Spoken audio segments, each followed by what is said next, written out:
Bonjour à tous et à toutes, bienvenue dans Howdy Mavs, le podcast entièrement dédié à l'actualité des Dallas Mavericks.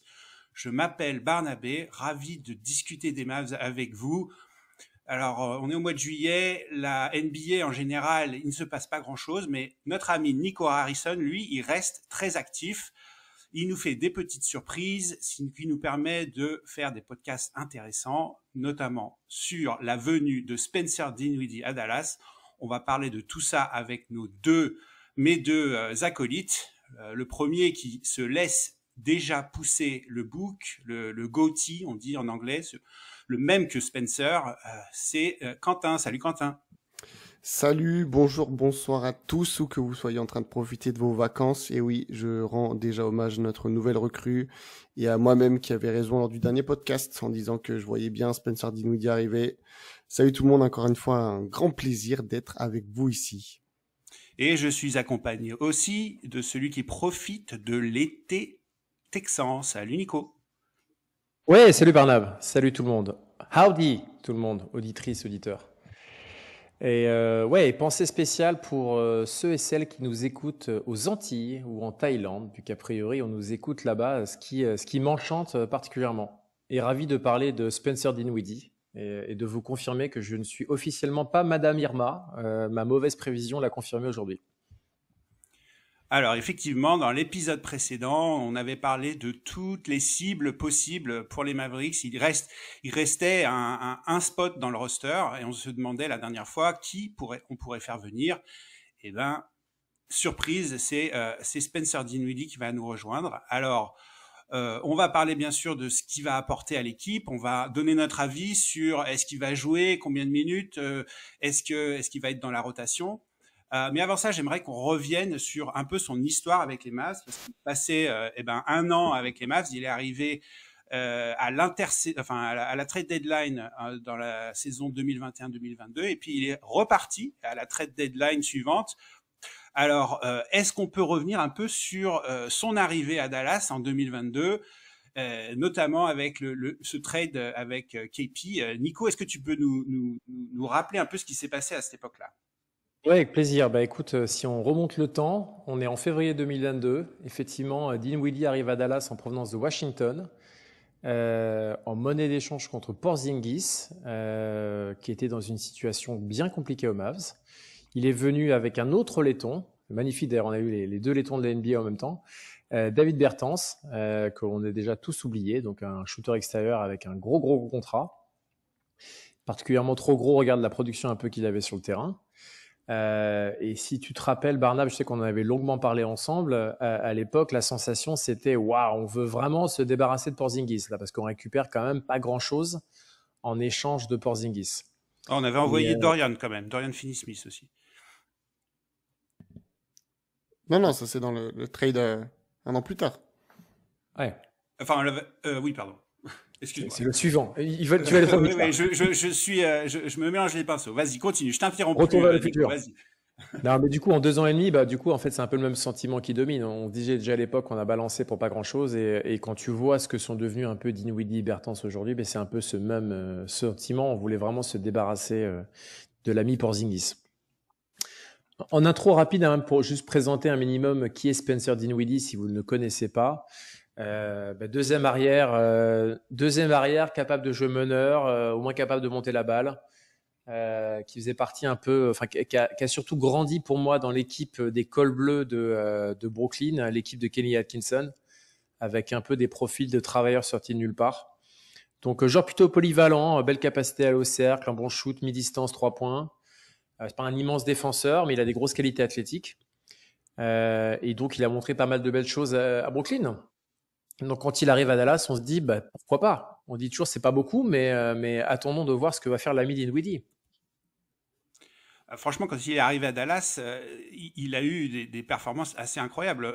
Quand tu regardes ses stats quand il était à Washington et tu regardes ses stats aux Mavs, il y a eu un énorme changement, un pourcentage au tir qui passe de 37 à 49%, son pourcentage à 3 points de 31 à 40% à 3 points.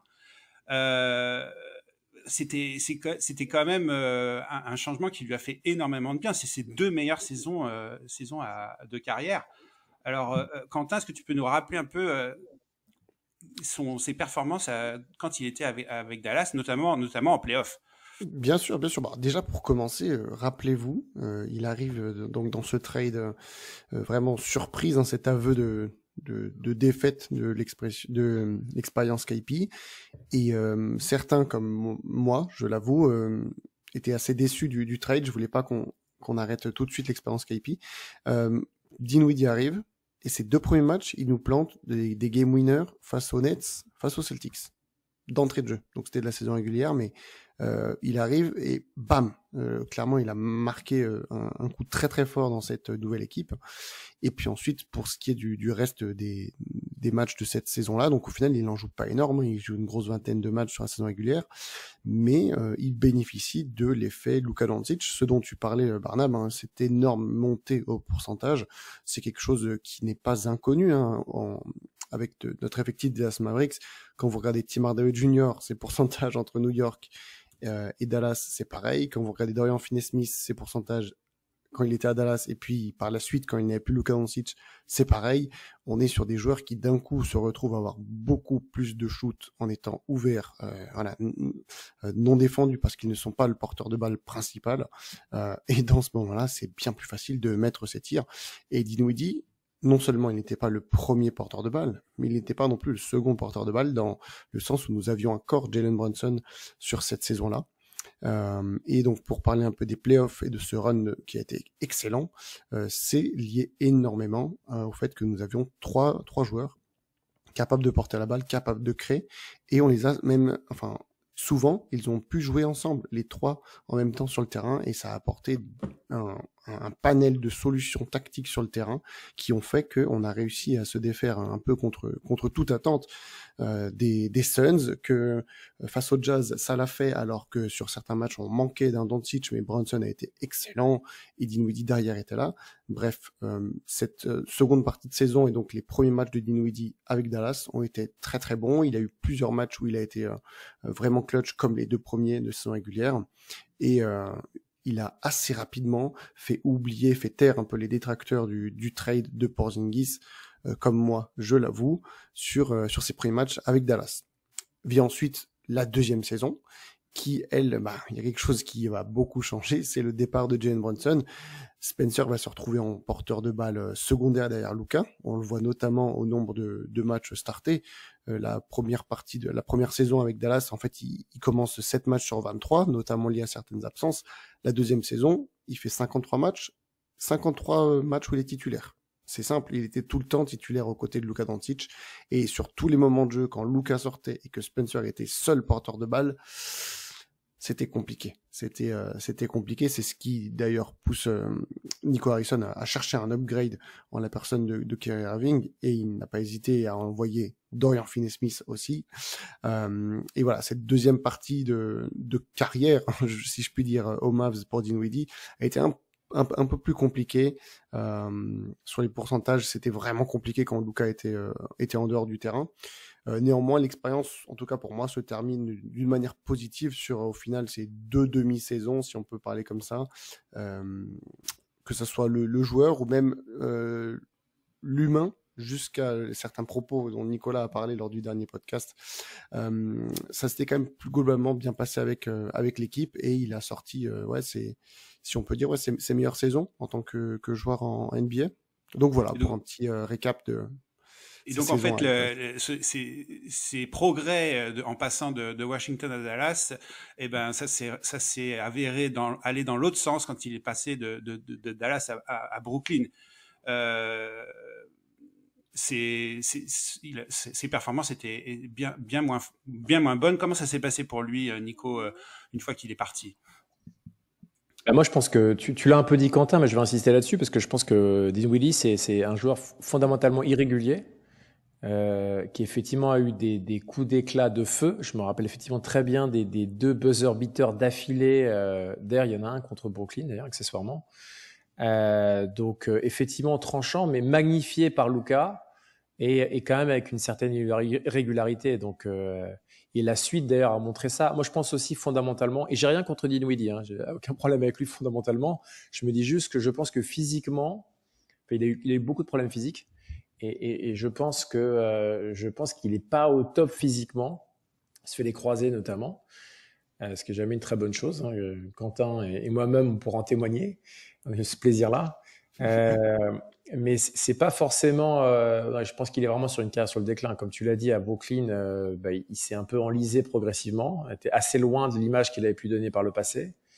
Il a été au bout d'un an tradé à Toronto, coupé dans la foulée. Il part en Californie, dont il est originaire aux Lakers, puis où il a été en fait très peu utilisé et assez peu convaincant. En fait, à l'époque, on se disait c'est un peu pas la dernière chance, mais c'est une bonne option pour lui pour rebondir. Il rentre à la maison aux Lakers, il y a de la place sur son poste, il va pouvoir montrer quelque chose et il a rien montré du tout. Et il nous a boudé. Ah, il nous a plus que boudé. Je veux pas réinsister là-dessus, mais oui. il était assez désagréable, le garçon, quand même. Hein. Dans l'univers assez policé de la NBA, c'est quand même assez rare de voir des joueurs qui se disent, en gros, je suis bien content de me barrer et j'ai pas envie de revenir. Donc, je suis assez surpris quand même qu'on ait la mémoire aussi courte et qu'on l'accueille de nouveau au Mavs. Mais écoute, après, faut savoir, c'est sport, faut savoir aussi oublier un petit peu et voir le bénéfice qu'il va apporter, parce que je suis convaincu qu'il aura aussi, il a des qualités à apporter. Et puis, comme dirait notre CFO préféré Quentin, d'un point de vue financier, on prend pas un grand risque. Donc de toute façon, ça marche pas très bien et c'est pas forcément grave, quoi. Après, moi, j'ai envie d'y croire. J'ai envie de croire que l'effet Dallas va le booster, va le faire améliorer sa productivité en attaque. Ce qui est quand même assez encourageant, c'est que malgré ses performances moyennes à Los Angeles, il reste pas mal à 3 points avec 39% de moyenne sur la saison dernière. Donc je me dis que en venant à Dallas avec un rôle bien défini, on a besoin de ce meneur qui va avoir le ballon. On a besoin de ce troisième homme. Et donc moi j'ai envie d'être positif, j'ai envie d'y croire. Et je pense que personnellement, je pense qu'il aura ses minutes et il va pouvoir apporter à cette équipe. Toi, Quentin, à ton avis, est-ce que c'est une bonne idée que Dinwiddie rejoigne Dallas? Alors oui, c'est une bonne idée, mais je vais quand même un peu tempérer les propos. Donc avoir Dinwiddie comme 15e homme du roster, c'est une bonne idée. C'est un contrat au minimum vétéran, donc on ne prend aucun risque là-dessus. S'il faut le couper, on le coupe, c'est pas un problème. Pour moi, c'est une bonne idée dans le sens où on sait jamais ce qui peut arriver en NBA. On sait que Luka ou Kyrie sont pas, je vais pas dire qu'ils sont injury prone, mais c'est pas non plus des Miles Bridges qui n'ont jamais eu de blessure dans leur carrière. Et avoir un Dinwiddie sur le banc, ça peut vraiment faire la différence en cas de pépin physique d'une de nos deux stars. Je dis en cas de pépin physique car j'ai quand même des doutes sur le fait que on va lui donner des minutes dans le cadre d'un effectif qui est 100% en bonne santé. La grosse différence avec il y a 2 ans, c'est qu'il y a des joueurs en plus, et notamment, je pense à Dante Exum, qui est plus jeune que Dinwiddie, qui est, en tout cas, si on prend l'année dernière, il me semble assez meilleur à 3 points. Alors, il prenait moins de 3 points, c'est sûr, mais il a fait ses preuves. Et puis, si on rajoute à ça un Jaden Hardy, qui a envie de grandir, à qui on veut sûrement donner un peu plus la balle pour qu'il puisse maturer et peut-être prendre plus de place dans cet effectif. Je ne sais pas si Dinwiddie aura vraiment des minutes dans le cadre d'un effectif qui n'a aucune blessure. Mais ce qui est sûr, c'est que c'est un mec qui a déjà travaillé avec pas mal de joueurs de l'effectif. Quoique pas mal, il y en a peut-être plus autant du run de 2022-2023, mais voilà, il sait jouer avec Luka Doncic, il connaît un petit peu les systèmes, donc c'est vraiment une bonne chose pour moi de l'avoir. Après, il a aussi 32 ans, il est sur le déclin, ça c'est sûr, mais on passe d'un joueur qui était payé, je sais plus combien il était, peut-être une grosse dizaine ou une quinzaine de millions quand on l'a récupéré, à un joueur qui est à 3 millions au minimum. Il faut encore une fois avoir... Après, il va peut-être avoir besoin de mériter sa place. Toi, peut-être qu'au départ, il n'aura pas beaucoup de minutes, mais s'il performe, il pourra les obtenir. Toi, tu vois qu'il serait en dessous Exum et en dessous Hardy. C'est ce que tu es en train de nous dire. En dessous Hardy, je sais pas. En dessous Exum, je pense. notamment car Exum a vraiment fait ses preuves sur la saison qui vient de passer, en tout cas pour moi. C'est un effectif qui est quand même bien meilleur que celui qui va en finale de conf en 2022, donc l'effectif de Dinwiddie. Mais par contre, tu as raison, il va sûrement avoir quand même ses chances par-ci, par-là, et si les stats sont bonnes, il n'y a aucune raison après de ne pas le faire jouer. On ne peut avoir que des bonnes surprises, parce que si c'est mauvais, dans tous les cas, il jouera pas, il fera même pas les garbage time, parce que dans le garbage time, tu veux voir du Hardy, du Omax, enfin voilà, tu veux voir les jeunes, et pas de Dinwiddie. Et puis bon, il y a quelque chose qu'il ne faut pas oublier, une grosse différence entre Exum et Dinwiddie, c'est aussi la défense.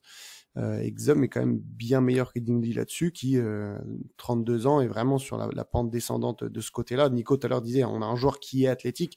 Ouais, j'utiliserais aussi plus du passé, tu vois. Et je me souviens de quelques beaux dunks avec les Mavs, mais je pense que c'est globalement quand même du passé là-dessus. Par contre, sur la gestion de balles, etc., j'y crois toujours sur certaines séquences sur cette saison à venir. Et puis pour terminer là, c'est cette phrase un peu dont tu parlais, Nico, qui nous a un peu mis à la gueule, quoi. Ça peut aussi donner envie de se faire pardonner et de montrer que voilà, tu as pu tu peux te racheter aussi comme cela. Donc voilà pourquoi je vois plutôt d'un bon œil cette arrivée dans l'effectif. Après, on est relativement d'accord en fait au final, Quentin. Je pensais pas, mais finalement on est relativement d'accord. Moi, j'ai rien comme je disais tout à l'heure, j'ai rien de personnel contre Dinwiddie. Je regrette juste. Je pense qu'il va être c'est même pas je regrette en fait. Je me dis juste qu'on rentre dans des problèmes de riches en fait. Ce qui est une très bonne chose en fait. C'est des problèmes d'équipe avec des gros bancs et on s'interroge sur merde, ce mec-là, il est là, est-ce qu'il va avoir du temps de jeu? En fait, c'est un très bon problème à avoir. D'avoir une équipe qualitative avec des joueurs expérimentés et qui vont devoir batailler pour décrocher des minutes. Bah, c'est un super problème. C'est un super problème. Donc effectivement, par rapport à Hardy, je pense que c'est pas une très bonne nouvelle, ou même à Exum. Après, je pense qu'Exum a quand même un profil, comme tu le disais, très différent, bien meilleur passeur, beaucoup plus complet que Dinwiddie, que je trouve quand même comme un joueur beaucoup plus unidimensionnel. C'est difficile à dire. Et effectivement, moi je pense qu'il part derrière en fait. Il part un peu, je ne sais pas dire troisième unit, mais je pense qu'il est derrière Exum et je pense un peu derrière Hardy. Mais à lui de montrer une nouvelle fois, hein, c'est ce qu'on disait, on disait la même chose pour ce rôle de 14e au 15e homme, à lui de montrer du coup qu'il a une capacité à gratter des minutes, qu'il a encore des bonnes choses à nous donner. Et voilà, problème de riche, donc très bon problème à avoir, d'avoir un effectif qualitatif, c'est toujours une bonne chose en fait. Après, juste sur ce que tu disais, le côté passeur, je suis pas d'accord. Je pense quand même que Dinwiddie reste un meilleur créateur que Exum. Mais là, en tout cas, une situation auquel je pense, c'est typiquement on a un back-to-back dans la saison à venir et l'adversaire qu'on affronte le lendemain est un adversaire relativement faible, dirons-nous sur le papier. Je sais pas, imaginons tu fais un Milwaukee et le lendemain tu vas à Détroit. Et ben là, banco, tu reposes un Kyrie ou un Luka. Et là, tu as un Dinwiddie qui a vraiment 10 minutes, tu vois, ça sur le papier, ça me plaît. Ouais, c'est du load management après. C'est très bien, c'est du load management. C'est une nouvelle fois le lot, la posture des équipes qui ont de la profondeur et qui veulent viser tout en haut. Il leur faut de la rotation, donc il va apporter ça. Et après, en fonction de l'équipe que tu rencontres, tu veux plus d'attaque, tu veux plus de main, tu mets Dinwiddie, tu veux plus de défense, t'as Exum, et puis si tu veux un peu de la créativité un peu folle, pourquoi pas Hardy, tu vois, mais je sais pas, il y a plein d'options pour Dallas. Moi, je suis assez content de l'avenue de Dinwiddie. Bon, on enterre nos espoirs de revoir Dennis Smith alors. C'est bon? Ils sont enterrés? Ça a le mérite d'être assez clair. D'ailleurs, je pense pas qu'il y a un paquet d'espoirs qui ont été enterrés parce que c'est quand même un choix fort de faire venir Dinwiddie. Ça coche un paquet d'autres cases de choses qui ne vont pas arriver. Hein. Oui, le tonton Maurice. Marquis Maurice. Je pense que AJ Lawson, je pense que je serais quand même très étonné. S'il espérait avoir des minutes, ça a le mérite de clore cette conversation.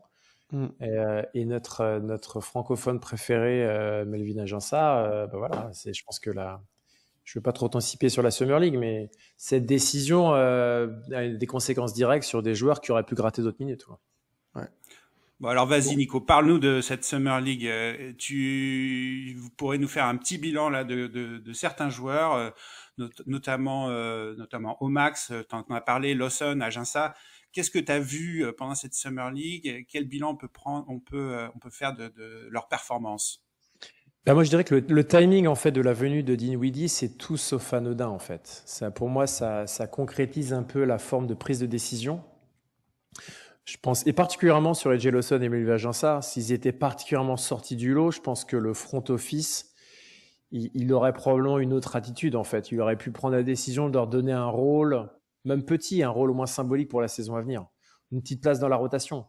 Je pense que quand tu fais venir un joueur aussi expérimenté et quelque part référencé comme Dinwiddie, bah voilà, t'as fermé clairement la porte là. Donc tu vois, ils ont tous les deux bien fait les cahiers de vacances, ils ont été studieux, mais c'est juste pas assez en fait. Et d'ailleurs, c'est pour ça aussi que je suis pas du tout surpris en fait de voir Aginsa partir du coup en Europe, à Lasvel en l'occurrence. Quelque part, c'est la conséquence directe de ça. Ils ont fait un choix. Et d'ailleurs, pour Aginsa, je pense que c'est une très bonne chose. Hein. On en parlait déjà la dernière fois. C'est probablement la meilleure étape pour continuer son développement. Donc, une nouvelle fois, ils sont victimes un peu de ça, mais faut pas le regretter en fait. Faut pas le regretter, surtout pour Aginsa. Je pense que c'est qu'une étape tout ça. Et pour revenir à ta question après Barnab sur la Summer League, moi, ce que je retiens avant tout, c'est Omax en fait. En plus de ce que je viens de dire, c'est plutôt Omax qui a eu des bons moments en fait, il y a eu des vrais bons moments à la fois défensivement et offensivement. Il s'est bien montré des deux côtés du terrain. Et donc pour moi, il part avec un statut de 3-4, on a vu surtout 4, derrière Maxi Kleber pour aller lui gratter des minutes. Et comme j'ai déjà dit, mon amour assez modéré pour Maxi Kleber, je pense qu'il y a des minutes à gratter. Et est-ce qu'il y avait d'autres joueurs que tu peux nous citer? Est-ce qu'il y a d'autres des joueurs peut-être moins connus qui ont performé Ouais, je sais que toi, Barnard, t'aimes bien Jamarion Sharp, mais pour moi, enfin, on est dans l'anecdote absolue, quoi. Tu vois, c'est la longue lignée des très grands jeunes à potentiel, mais qui ont peu de basket, qui vont faire des matchs de G-League, qui au mieux vont gratter des minutes en NBA, et puis qui vont disparaître au bout d'1 ou 2 ans. Parce que ça reste un univers ultra compétitif, la NBA, et ce genre de profil, on en voit passer depuis 15 ans avec peu de succès. Donc le reste me semble relativement anecdotique. On est déjà dans le gouffre là. Là, on est plus que dans le gouffre, on est dans le gouffre du gouffre. Donc je m'arrêterai là. Oui, il fait quelle taille? Moi, j'ai rien suivi. Il fait 7-5. Il fait 7-5. On est un podcast francophone, les amis. Faut pas l'en mettre. Je sais que vous habitez encore à Dallas, vous, mais ça fait quoi, 2,28 m, ça? Un truc comme ça? C'est grand. Ouais. Ça ressemble à peu près à ça, ouais. Donc en fait, c'est un taco fall bis, quoi. Ouais, mais on en a tellement, en fait, ça a peu d'intérêt. Et puis alors en plus, c'est pas comme si on n'avait pas de pivot, tu vois. Ouais. Donc peu d'intérêt à développer pour moi ce type de joueur. Ouais. Ok. Tu n'as pas de pivot, ça me donne envie de retrouver notre Derek Lively. J'ai déjà hâte de le retrouver. Ok. Bon, bah, on va clore l'émission sur Jamarion Sharp, et c'est 7-5. Je vais aller tout de suite traduire ça en mètres. Merci pour ce podcast. On a eu un auditeur qui nous a demandé de nous faire un peu visiter Dallas, quand on est fan des Mavericks, quels sont les endroits qu'on doit aller voir quand on est fan des Mavs. Donc on est en train de préparer cette émission, on va essayer de faire ça pendant l'été. Et puis n'hésitez pas à nous envoyer des questions ou des commentaires pour nos prochains épisodes. On pourra évidemment répondre à toutes les questions que vous avez. D'ici là, je vous souhaite toujours un bon été et vous dis à la prochaine. Salut les gars. Abonnez aussi, Bernard. N'oubliez pas de s'abonner surtout sur les plateformes de podcast, tout ça.